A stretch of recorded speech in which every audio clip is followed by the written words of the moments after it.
இயேசு கிறிஸ்துவின் இனிய நாமத்தில் உங்களுக்கு வாழ்த்துக்களை தெரிவித்துக் கொண்டு இந்த நாளும் வேதத்திலிருந்து ஒரு நல் வார்த்தை உங்களிடம் பகிர்ந்து கொண்டு உங்களை ஊக்கப்படுத்த வந்திருப்பது உங்கள் சகோதரர் மோகன் மோசஸ். இந்த நாள் நம்ம வேத பாடத்தின் கீழாக தியானிக்க போகிற தலைப்பு ரொம்ப இன்ட்ரெஸ்டிங்கான டாபிக். பலரும் என்னிடத்துல இது போன்ற ஒரு கேள்வி கேட்டிருக்கிறாங்க. அதனால் நம்ம இந்த டாபிக் எடுத்து தியானிக்கிறோம். பரலோகத்தில் காணப்படுகிற அந்த 24 மூப்பர்கள் யார்? ஏற்கனவே நம்ம அந்த 1,44,000 பேர் யார் என்று ஒரு முறை தியானித்தோம். இன்றைக்கி இந்த மூப்பர்கள் 24 மூப்பர்கள் யார் என்பதை குறித்து நம்ம இன்றைக்கி தியானிக்கலாம்.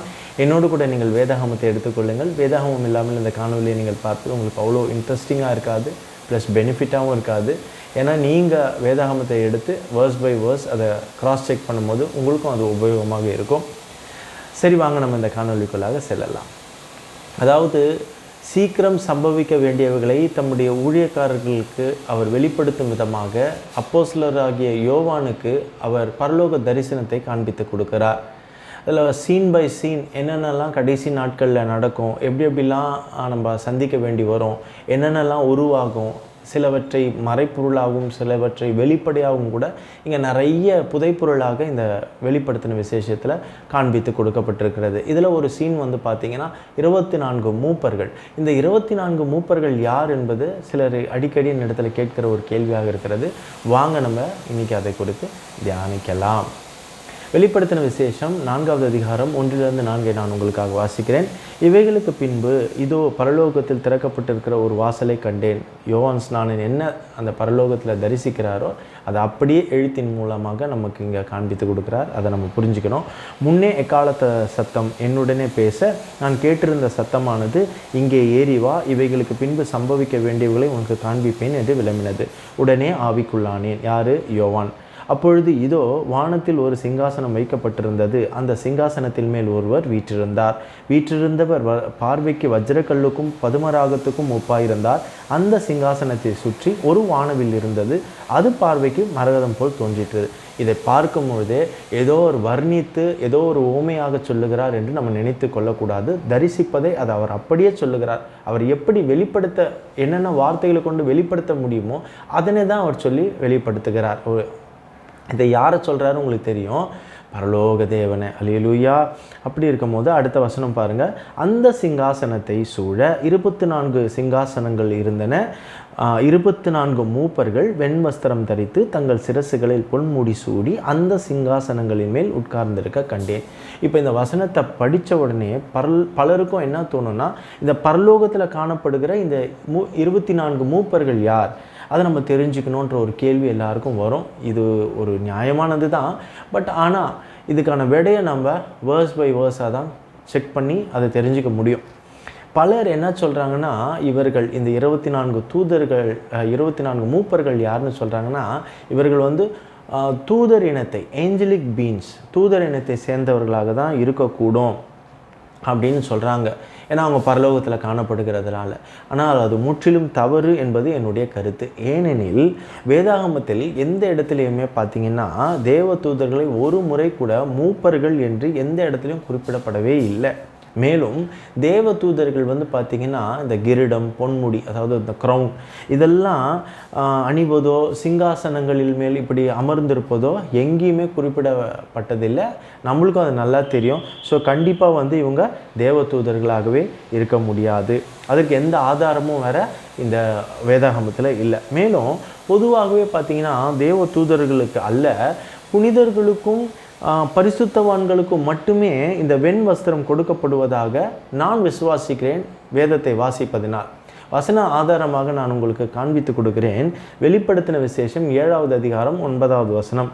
இவைகளுக்கு பின்பு நான் பார்த்தபோது இதோ சகல ஜாதிகளிலும் கோத்திரங்களிலும் ஜனங்களிலும் பாஷைக்காரர்களிலும் இருந்து வந்ததும் ஒருவனும் எண்ணக்கூடாததுமான திரளான கூட்டமாகிய ஜனங்கள் வெள்ளை அங்கிகளை தரித்து தங்கள் கைகளில் குருத்தோலைகளை பிடித்து சிங்காசனத்திற்கு முன்பாகவும் ஆட்டுக்குட்டியானவருக்கு முன்பாகவும் நிற்க கண்டேன் என்ற வசனத்தை தான் நான் உங்களுக்கு வசன ஆதாரமாக கொடுக்குறேன். அப்போ கண்டிப்பாக இவங்க வெண் வஸ்திரம் தரித்து பொன்முடி சூடினவங்க கண்டிப்பாக தேவதூதர்களாக இருக்க முடியாது. இந்த வெண் வஸ்திரம் யாருக்கு கொடுக்கப்படுகிறது என்பதை நான் இங்கே உங்களுக்கு காண்பித்து கொடுத்துட்டேன். எனவே இந்த 24 மூப்பர்கள் நிச்சயமாகவே தேவதூதர்களாக இருக்கவே முடியாது என்பதற்கு இந்த 3 வலுவான ஆதாரங்களை நான் உங்களுக்கு சொன்னேன். சிலர் என்ன சொல்கிறாங்கன்னா, தேவதூதர்கள்லாம் இல்லை, இவங்க வந்து யாருன்னா இந்த 24 மூப்பர்கள் யாருன்னா 12 பேர் வந்து கோத்திர 12 கோத்திரத்தை சேர்ந்தவர்களும் 12 பேர் யாருன்னு பார்த்தீங்கன்னா 12 அப்போஸ்தலர்களும் அப்படின்னு சொல்லி இதுக்கு ஒரு விளக்கம் கொடுக்குறாங்க. இது எந்த அளவுக்கு உண்மை அப்படின்றது நம்மளால் உறுதியாக சொல்ல முடியல. அதாவது அவங்க என்ன சொல்ல வராங்கன்னா, பழைய ஏற்பாடு மற்றும் புதிய ஏற்பாட்டில் உள்ள தேவ ஜனங்களை பிரதிபலிக்கும் விதமாக 12 கோத்திரத்தாரையும் 12 அப்போஸ்தலர்களையும் சேர்த்து இந்த 24 மூப்பர்கள் ஏற்படுத்தப்பட்டுள்ளதாக அவங்க கருதுகிறாங்க. அவர்கள் வாதத்திற்கு மேலும் மெருகூட்டும் வகையில் என்ன வசனத்தை ஆதாரமாக வைக்கிறாங்கன்னா, வெளிப்படுத்தின விசேஷம் 21வது அதிகாரம் 12லிருந்து 14 வசனத்தை நான் உங்களுக்கு வாசிக்கிறேன். அதற்கு பெரிதும் உயரமுமான மதிலும் கிழக்கே 3 வாசல்கள், வடக்கே 3 வாசல்கள், தெற்கே 3 வாசல்கள், மேற்கே 3 வாசல்கள் ஆக 12 வாசல்கள் இருந்தன. வாசல்களின் அருகே 12 தூதர்களாக இருந்தார்கள். அந்த வாசல்களின் மேல் இஸ்ரவேல் சந்ததியாராகிய 12 கோத்திரத்தாருடைய நாமங்கள் எழுதப்பட்டிருந்தன. நகரத்தின் மதிலுக்கு 12 அஸ்திபார கற்கள் இருந்தன. அவைகள் மேல் ஆட்டுக்குட்டியானவருடைய 12 அப்போஸ்தலரின் 12 நாமங்கள் பதிந்திருந்தன. அப்போது இவங்க இந்த வசனத்தை குறிப்பிட்டு, ஓகேங்களா, அப்போ கண்டிப்பாக இந்த 12 கோத்திரத்தாரும் 12 அப்போஸ்தலர்களும் இருக்கக்கூடும். ஏன்னா இவங்களுக்கு இவ்வளோ முக்கியத்துவம் இந்த இடத்துல கொடுக்கப்பட்டிருக்கிறதுனால அவங்க அதை உறுதியாக சொல்கிறாங்க. நமக்கும் இந்த வசனத்தை படிக்கும் போது ஒருவேளை இருக்குமோ என்பது போல தான் தோன்றும். அது தவறு இல்லை. 24 மூப்பர்களில் 12 அப்போஸ்தலர்களாக இருந்தால், என்னுடைய கேள்வியும் கருத்தும் இதுதான், 24 மூப்பர்களில் 12 அப்போஸ்தலர்கள் நிச்சயமாக இருப்பார்களே. ஆனால் அதில் ஒரு அப்போஸ்தலர் தான் யோவான். அவர் தான் இந்த தரிசனத்தை பார்க்கிறார். அப்போ மற்ற 11 அப்போஸ்தலர்களை அவர்களால் நிச்சயமாக கண்டுகொள்ள முடியும். ஆனால் அவர்கள் யோவான் வந்து அப்படி அவர்களுடைய பெயர்களையோ இல்லை அப்போஸ்தலர்கள் என்று எங்கேயும் சொல்லப்பட்டதாக நம்ம இங்கே பார்க்க முடியல. ஸோ கண்டிப்பாக இவர்கள் அப்போஸ்தலர்கள் இருக்க முடியாது என்பது தான் என்னுடைய கருத்து. பிகாஸ் உண்மை வேற ஒன்றா இருந்ததுன்னா அதை நம்ம எப்படி தெரிஞ்சுக்கிறது இல்லைங்களா? ஸோ அதனால் நான் சொல்கிறேன், வேதாகமத்தில் குறிப்பிடப்பட்டிருக்கிற எந்த எண்ணாக இருந்தாலும் சரி, சொல்லப்பட்ட எந்த வார்த்தையாக இருந்தாலும் நிச்சயமாகவே அதுக்கு ஒரு அர்த்தம் இருக்கும்.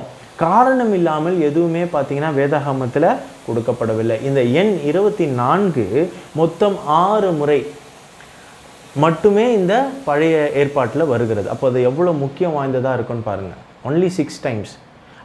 அப்படி அந்த 6 முறை வரும்பொழுதெல்லாம் கூட ஒவ்வொரு சந்தர்ப்பத்திலும் இந்த 24 ஆசாரியத்துவத்துடன் கூடிய அந்த தொடர்புடையவதாக தான் வரும். பழைய ஏற்பாட்டில் லேவி கோத்திரத்திலிருந்து 1000 ஆசாரியர்கள் இருந்தனர். அது உங்களுக்கு தெரியும். லேவியர்களினாலே அதில் ஆசாரியர்கள் தான்.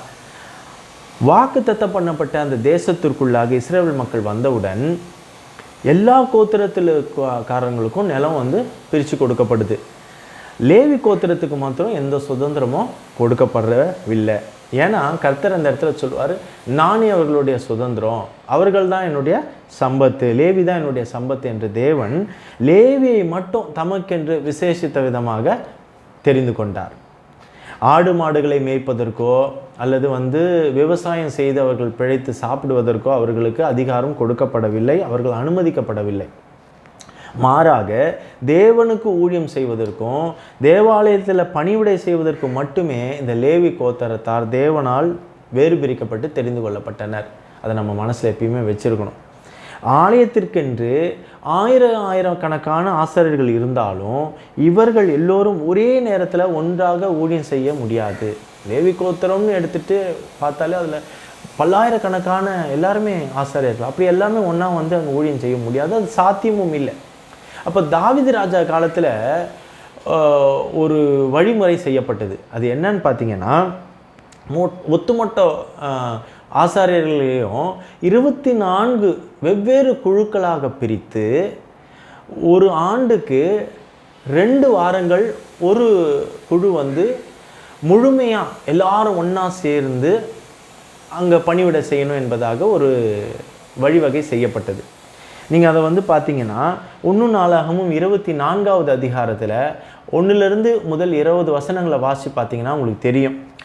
ஒரு வருடத்துக்கு 2 வாரங்களுக்கு ஒவ்வொரு குழுவாக ஒரே நேரத்தில் ஒன்றாக தேவ ஊழியம் செய்வதற்காக இவர்கள் பிரிக்கப்படுகிறார்கள். அந்த 24 குழுக்கள் யார், அந்த குழுக்களுக்கு யார் ரெப்ரசன்டேட்டிவ், இதெல்லாம் நீங்கள் வந்து 1 நாளாகமும் 24வது வசனத்தை நீங்கள் 1லேருந்து 20 வசனம் வாசித்து பாருங்கள். உங்களுக்கு கண்டிப்பாக உங்களுக்கு ஒரு ஐடியா கிடைக்கும். நிச்சயமாக நீங்களும் புரிந்து கொள்ள முடியும். இதெல்லாம் நம்புகிற மாதிரியே இல்லை பிரதர். அப்போ அந்த 24 மூப்பர்கள் பரலோகத்தில் காணப்படுகிற அந்த 24 மூப்பர்களுக்கு வந்து நீங்கள் இந்த ஆசாரியர்களை தான் அடையாளம் காட்டுறீங்களா அப்படின்னு நீங்கள் நினைக்கலாம். நீங்கள் நம்பலைன்னா இப்போ வந்து நான் உங்களுக்கு ஒரு எக்ஸாம்பிள் சொல்கிறேன். உங்களுக்கு எல்லாருக்கும் தெரியும் யோவானுடைய தகப்பன் சகரியா என்று. அவர் வந்து ஒரு ஆசாரியன், அவர் ஒரு லேவியன், அவர் வந்து ஆலயத்தில் ஒரு ஆசாரியனாக இருக்கிறார். அதெல்லாம் உங்களுக்கு தெரியும் இந்த கதைலாம். ஆனால் இந்த ஆசாரியன் எந்த குழு, எந்த வகுப்பை சேர்ந்தவன் என்பது உங்களுக்கு தெரியுமா? வாங்க நான் உங்களுக்கு இன்னைக்கு காண்பித்து கொடுக்குறேன். என்னோடு கூட நீங்கள் வேதாகமத்தை எடுத்து லூக்கா 1வது அதிகாரம் 5வது வசனத்தை வாசிக்கிறேன் பாருங்கள். யூதேயா தேசத்தின் ராஜாவாகிய ஏரோதின் நாட்களில் அபியா என்னும் ஆசாரிய வகுப்பில் சகரியா என்னும் பேர் கொண்ட ஆசாரியன் ஒருவன் இருந்தான். அவன் மனைவி ஆரோனுடைய குமாரத்திகளில் ஒருத்தி, அவள் பேர் எலிசபெத். இப்போ அபியா என்னும் ஆசாரிய வகுப்பில் அப்படின்னா இவன் 24 குரூப்பில் ஒரு குரூப், அபியாவுடைய குரூப்பில் இவன் ஆசாரியனா அவன் தொன்று தொட்டு வரான். அபியான்ற குரூப்பில் ஆசாரியனை தொன்று தொட்டு வரான்.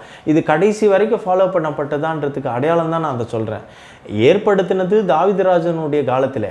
ஆனால் இங்கே புதிய ஏற்பாட்டில் யோவான் ஸ்நானனுக்கு தகப்பனாக இருக்கக்கூடிய சகரியா ஆலயத்தில் என்ன வேலை செஞ்சுட்டு இருக்கிறாரு, எந்த குரூப்பில் எந்த அடிப்படையில் அவர் தாங்க வேலை செய்கிறாருன்றதுக்கு தான் நான் உங்களுக்கு காண்பித்து கொடுக்குறேன்.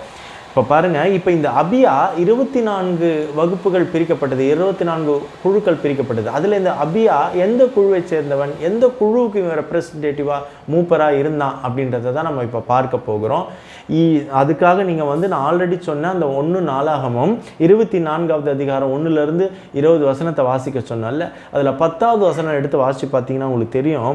7வது அக்கோத்ஸின் பேர் வழிக்கும் 8வது அபியாவின் பேர் வழிக்கும்னு இருக்கும். அப்போது 8வது குழுவுக்கு ரெப்ரசன்டேட்டிவ் இந்த அபியா. இந்த குழுவை சேர்ந்தவனாகத்தான் சகரியா இருக்கிறார். அப்போது அந்த இப்போ உங்களுக்கு நான் சொல்லும் போதே புரியும். சகரியா வந்து 8வது ஆசாரிய வகுப்பை சேர்ந்தவனும், அபியாவினுடைய 8வது ஆசாரிய வகுப்பை சேர்ந்தவனும் அவரோடைய டேர்ன் வருது. இப்போது சகரியாவுக்கு டேர்ன் வரும்போது இந்த 8வது குரூப்புக்கான டேர்ன் வரும்போது அந்த 2 வீக்ஸ் வந்து சகரியா அந்த ஆலயத்தில் ஊழியம் செஞ்சிட்டு இருக்கும் போது தான் தேவதூதன் வந்து அவங்ககிட்ட பேசுகிறான். அல்லேலூயா. இப்போ உங்களுக்கு நல்லாவே புரிஞ்சிருக்கும்னு நினைக்கிறேன். ஓகேங்களா? இப்போ தேவதூதன் வந்து என்ன சொல்கிறான், அவனுக்கு ஒரு பிள்ளை பிறக்கும்னு அந்த நற்செய்தியெல்லாம் கொடுக்கறத நம்மளால் புரிஞ்சிக்க முடியும். எனவே இப்போ இந்த 24 மூப்பர்கள் ஆசாரியத்துவத்தை பிரதிநிதித்துவப்படுத்துவதற்காகவே, ரெப்ரசன்டேட் பண்ணுவதற்காகவே அங்கே இருக்கிறாங்க பரலோகத்தில் அப்படின்றத நம்ம புரிந்து கொள்ளணும். ஒட்டுமொத்த ஆசாரியர்களுக்கு சார்பாக இல்லாமல் அந்த குழுக்களுக்கு ரெப்ரசன்டேட் பண்ணுற மாதிரி ஒரு 24 மூப்பர்களை எப்படி தாவீது ராஜா காலத்தில் ஏற்படுத்தப்பட்டதோ அதே போல் இன்றைய காலகட்டத்துக்காக ஏற்படுத்தப்பட்டவர்கள் தான் அந்த 24 மூப்பர்கள் என்பதை நம்ம புரிந்து கொள்ள வேண்டும். சரி பிரதர், அப்போ அந்த பர்சன்ஸ் கரெக்டாக யார் அப்படின்னு நம்ம தெரிஞ்சுக்கொள்ளணும்னா இன்னும் உங்களுக்கு ஒரு வசனமாக சொல்ல அந்த விடையை உங்களுக்கு தெரிஞ்சுக்கிட்டே வரும். 1 பேதுரு 2வது அதிகாரம் 9வது வசனத்தை நான் வாசிக்கிறேன் பாருங்கள். நீங்களோ உங்களை அந்தகாரத்தினின்று தம்முடைய ஆச்சரியமான ஒளியின் இடத்திற்கு வரவழைத்தவருடைய புண்ணியங்களை அறிவிக்கும்படிக்கு தெரிந்து கொள்ளப்பட்ட சந்ததியாயும் ராஜரீகமான ஆசாரிய கூட்டமாயும் பரிசுத்த ஜாதியமாயும் அவருக்கு சொந்தமான ஜனமாயும் இருக்கிறீர்கள். அந்த நீங்களோ என்று ஆரம்பிக்குது. அது யாரை சொல்கிறார் பேதுரு? ஆண்டவராகிய இயேசு கிறிஸ்துவை ஏற்றுக்கொண்டு ரட்சிக்கப்பட்ட ஒவ்வொரு விசுவாசியும் தான் அந்த ராஜரீக ஆசாரியத்துவத்தின் ஒரு பகுதி. அதை நம்ம என்றைக்கும் மறந்துடக்கூடாது என்பதற்காகத்தான் பேதுரு இந்த வசனத்தில் அதை வலியுறுத்தி சொல்லுகிறார். அப்போ நீங்களோ என்று சொல்லப்படுகிறது யாருங்க? நம்மளை தான். நம்ம இன்னைக்கு யாராக இருக்கிறோம்? ஆண்டவராக இயேசு கிறிஸ்துவை ஏற்றுக்கொண்ட ஒரு பரிசுத்தமுள்ள நல்ல ஜாதியாக இருக்கிறோம், பரிசுத்த ஜாதியாக இருக்கிறோம், ராஜரீகமான ஆசாரிய கூட்டத்தை சேர்ந்தவர்களாக இருக்கிறோம் இல்லைங்களா? அப்போது நம்ம இன்னைக்கு யாருன்னு நம்ம மெல்ல மெல்ல சொல்ல உங்களுக்கு புரிஞ்சுக்கிட்டே வரும். நம்மளும் இன்னைக்கு ராஜரீக ஆசாரிய கூட்டத்தை சேர்ந்தவர்கள் தான். அல்லேலூயா. சரி, அந்த 24 மூப்பர்கள் வெண்வஸ்திரம் தரித்திருந்தனர் என்று நம்ம வாசிக்கிறோம் இல்லைங்களா? யாருக்கு அந்த வெண்வஸ்திரம் கொடுக்கப்படும்? அதை நம்ம ஒரு வசனத்தை வைத்து பார்க்கலாம். பாருங்க, வெளிப்படுத்தல் 3வது அதிகாரம் 5வது வசனம். ஜெயம் கொள்கிறவன் எவனோ அவனுக்கு வெண்வஸ்திரம் தரிப்பிக்கப்படும். எல்லாருக்கும் இல்லை. ஆசாரிய கூட்டமாக நம்ம இருந்தாலும் ஜெயம் கொள்ளுகிறவன் எவனோ அவனுக்கு வெண்வஸ்திரம் தரிக்கப்படும். அல்லேலூயா. இப்போது ஜீவ புஸ்தகத்திலிருந்து அவனுடைய நாமத்தை நான் கிறுக்கி போடாமல் என் பிதா முன்பாகவும் அவருடைய தூதர் முன்பாகவும் அவன் நாமத்தை அறிக்கையிடுவேன் என்று கர்த்தர் வாக்குத்தத்தம் பண்ணி இருக்கிறார். ஓகேங்களா? அடுத்தபடியாக நம்ம வெளிப்படுத்தல் 4:4 வாசிக்கும் போது என்ன படித்தோம்? அந்த 24 மூப்பர்கள் வெண்வஸ்திரம் தரித்திருந்தது மட்டுமல்லாமல் பொன்முடி சூடியிருந்ததாக, அதாவது க்ரௌன், கிரீடம் என்று சொல்லுவாங்க தமிழில், ஆங்கிலத்தில் க்ரௌன் என்று சொல்லுவாங்க. அதை அவங்க தரித்திருந்ததாக வாசிக்கிறோம் இல்லைங்களா? பொதுவாகவே பார்த்திங்கன்னா இதில் 2 வகைப்படும். அதாவது என்னென்னா, மன்னர்கள் ராஜாக்கள் எல்லாம் தங்கள் சிரசிலே சூடக்கூடியது வந்து மணிமகுடம் என்று சொல்லுவாங்க, அந்த க்ரௌன், அந்த கிரீடத்தை. அது மாத்திரம் இல்லாமல் மற்றொரு விதத்தில் இன்னொரு கிரீடம் இருக்கிறது. அது எதுனா, வெற்றி பெற்றவர்களுக்கு ஒரு கிரீடம் சூடுவாங்க. இப்போ நீங்கள் ஒலிம்பிக்ஸ் எல்லாம் பார்த்தா உங்களுக்கு தெரிஞ்சிருக்கும். அதுக்கு வந்து தமிழில் நல்ல ஒரு வார்த்தை இருக்கிறது, வெற்றி வாகை என்று சொல்லுவாங்க. வெற்றி வாகை சூடுவாங்க இல்லைங்களா? அதை தான் ஆங்கிலத்தில் விக்டர்ஸ் க்ரௌன் அப்படின்னு சொல்லுவாங்க. ஸோ 2 வகைப்படும். ஸோ ராஜாக்கள், பெரிய பெரிய மாமன்னர்கள் எல்லாம் தங்களுடைய சிரசில் வைத்திருப்பது வந்து கண்டிப்பாக பார்த்திங்கன்னா அது மணிமகுடம் என்று சொல்லுவாங்க. இப்போ வெற்றி பெற்றவர்கள் அவர்களுக்கு சூடப்படுவது தான் வெற்றி வாகை. அப்போ ஜெயம் கொள்ளுகிறவன் எவனோ, வெற்றி பெறுகிறவன் எவனோ அவனுக்கு அந்த வெற்றி வாகை சூடப்படும்ன்றதை நம்ம ஓரளவுக்கு இப்போ புரிஞ்சுக்கிட்டோம். ஆசாரிய கூட்டம் நாம் என்பதை புரிந்து கொண்டோம். அதில் ஜெயம் கொள்ளுகிறவனுக்கு அந்த வெற்றி வாகை சூடப்படும் என்பதை நம்ம புரிந்து கொண்டோம். அப்போ அந்த ஜெயம் கொள்ளுகிறது எப்படி அப்படின்னு நம்ம நினைப்போம்ல, எந்தெந்த விஷயங்கள், எவ்வளோ கஷ்டங்கள் வரலாம், எவ்வளோ கஷ்டத்திலும் துன்பத்திலும் துயரத்திலும் இன்னல்களிலும் வறுமைகளிலும் கண்ணீரிலும் வலி வேதனைகளிலும் இயேசுவை மறுதலிக்காமல் கர்த்தருக்கு உண்மையும் உத்தமமாய் கடைசி வரை கர்த்தருடைய ஊழியத்துக்கென்று பரிசுத்தமாய் ஊழியம் செய்ய நல்ல ஓட்டத்தை ஓடி முடிக்கிறவர்களுக்கு இயேசுவால் இந்த வெற்றி வாகை சூடப்படும். அல்லேலூயா. இதை நம்ம புரிந்து கொள்ள வேண்டும். யாக்கோப்பு 1வது அதிகாரம் 12வது வசனத்தை நான் வாசிக்கிறேன். சோதனையை சகிக்கிற மனுஷன் பாக்கியவான், அவன் உத்தமன் என்று விளங்கின பின்பு கர்த்தர் தம்மிடத்தில் அன்பு கூறுபவர்களுக்கு வாக்கு தத்தம் பண்ணின ஜீவ கிரீடத்தை பெறுவான் என்று போட்டிருக்கிறது. அல்லேலூயா. அடுத்து பாருங்க, வெளிப்படுத்தல் விசேஷம் 22:12 வாசிக்கிறேன். இதோ சீக்கிரமாய் வருகிறேன், அவனுடைய கிரியைகளின்படி அவனுக்கு நான் அளிக்கும் பலன் என்னோடே கூட வருகிறது. அப்போ இயேசு சாமி நமக்கு வந்து அந்த ரிவார்டை கொடுப்பார், அந்த வெற்றி வாகை சூடுவார். அவனோடு கூட அந்த அந்த அந்த பலனை கொடுக்கறதுக்கு, அவங்க கிரியையின்படி பலனை கொடுக்கறதுக்கு இயேசு வருகிறார். மத்தேயு 5:12 வாசிக்கிறேன் பாருங்க. சந்தோஷப்பட்டு களி கூறுங்கள், பரலோகத்தில் உங்கள் பலன் மிகுதியாயிருக்கிறது. அதுக்காக நீங்கள் வந்து இன்னைக்கு இருக்கிற கஷ்டங்கள், இன்னைக்கு இருக்கிற சோதனை, வேதனை, பாடுகள் எல்லாத்தையும் நீங்கள் ஒரு ஓரங்கட்டி வச்சுட்டு அதை நினச்சி பாருங்கள், ஒரு ரிவார்டு இருக்குது, ஒரு க்ரௌன் இருக்குது, கர்த்தர் வராரு, நமக்கு அதுக்கான பலனை கொடுக்க வராரு என்பதுதான் நம்ம மைண்டில் இருக்கணும். ஜீவ கிரீடத்தை நம்ம பெற்றுக்கொள்ளணுன்ற ஒரு இலக்கு இருக்கணும். நல்ல ஓட்டத்தை ஓடணும். ஏனென்றால் உங்களுக்கு முன்னிருந்த தீர்க்கதரிசிகளையும் அப்படியே துன்பப்படுத்தினார்களே. மத்தேயு 5:12 வாசிக்கிறோம் இல்லைங்களா? ஸோ அந்தபடி இந்த எல்லா வசனத்தையும் நம்ம எல்லாத்தையும் கனெக்ட் பண்ணி ஒன்றோடு ஒன்று நம்ம சேர்த்து இணைத்து பார்க்கும் பொழுது தெரிகிறது, அன்றைக்கு தாவீது ராஜா மூலியமாக 24 மூப்பர்களை ரெப்ரசன்டேட் பண்ணுறாங்க. அந்த ஹோல் ப்ரீஸ்ட்ஹுட் ஆசாரியத்துவத்தை பிரதிநிதித்துவப்படுத்துவதற்காக. அதே போல் பரலோகத்திலும் இந்த ஒட்டுமொத்த ராஜரீக ஆசாரிய கூட்டத்தாரை பிரதிபலிக்கும் விதமாக, பிரதிநிதித்துவப்படுத்துவதற்கு ரெப்ரசன்டேட் பண்ணும் விதமாக 24 மூப்பர்கள் அங்கே ஏற்படுத்தப்படுகிறார்கள். அந்த மூப்பர்கள் யார் என்றால் நம்மிலிருந்து, அதாவது இந்த 24 மூப்பர்கள் தேவதூதர்களோ 12 கோத்திரத்தார்களோ 12 அப்போஸ்தலர்களோ அல்ல, ஆண்டவராகிய இயேசு கிறிஸ்துவை ஏற்றுக்கொண்டு ரட்சிக்கப்பட்ட விசுவாசிகளும் ராஜரீக ஆசாரிய கூட்டமாக இருக்கிற நம்மை போன்றவர்களில் இருந்து தான் வெற்றி வாகை சூடி வெண்வஸ்திரம் தரித்து சிங்காசனங்களில் அமர்த்தப்படுவார்கள் என்பதை நம்ம நிச்சயமாக புரிந்து கொள்ள முடியும். அது எல்லாத்தோட பெஸ்ட் இம்பார்ட்டண்ட் எதுன்னு நான் சொல்ல வரேன்னா, அந்த கிரீடம் இருக்கிறதுல அதை பற்றி தான் நம்ம கேட்குறோம். கிரீடம் என்ன, அந்த மூப்பர்கள் யார் அப்படின்லாம் கேட்குறோம். ரொம்ப பரிசுத்தமாக வாழற ஒரு கூட்டமாக இருக்கணும். அது இல்லாமல் செயின்ட்ஸ்ன்னு சொல்லுவாங்க இல்லையா, பரிசுத்தவான்கள். இந்த மாதிரி கரைத்திரையற்ற ஒரு வாழ்க்கை வாழ்ந்து நல்ல போராட்டத்தை போராடி எல்லா சோதனை வேலையிலையும் ஸ்திரப்படுத்தி நிற்கிறதுக்கு ஒரு வாழ்க்கை வாழறாங்க பார்த்தீங்களா. அவங்கள இருந்து நிச்சயமாக அந்த மூப்பர்கள் தேர்ந்தெடுக்கப்படுவார்கள் என்பது தான் என்னுடைய கருத்து. நம்மில் இருந்து தான் இந்த 24 மூப்பர்கள் பரலோகத்தில் பெறும் இந்த கிரீடங்கள் பரிசுத்த ஆவியின் கட்டுப்பாட்டில் வாழ்பவர்களுக்கு கிறிஸ்து அளிக்கும் ஒரு நிரந்தர மரியாதை. அல்லேலூயா. இதுதான் சத்தியம் என்பதை நான் விசுவாசிக்கிறேன். கர்த்தருக்கு சித்தமானால் வேறொரு காணொளியில் நான் உங்களை சந்திக்க ஆவலாக இருக்கிறேன். அதுவரை ரகசிய வருகைக்காக காத்து கொண்டிருக்கும் இந்த மணவாட்டி சபையை இரட்சகராக இயேசு கிறிஸ்து மிக விரைவில் கொண்டு செல்ல வருகிறார். விசுவாசிக்கிற நாம் யாவரும் சேர்ந்து சொல்லுவோம், மாரநாதா. ஆமேன்.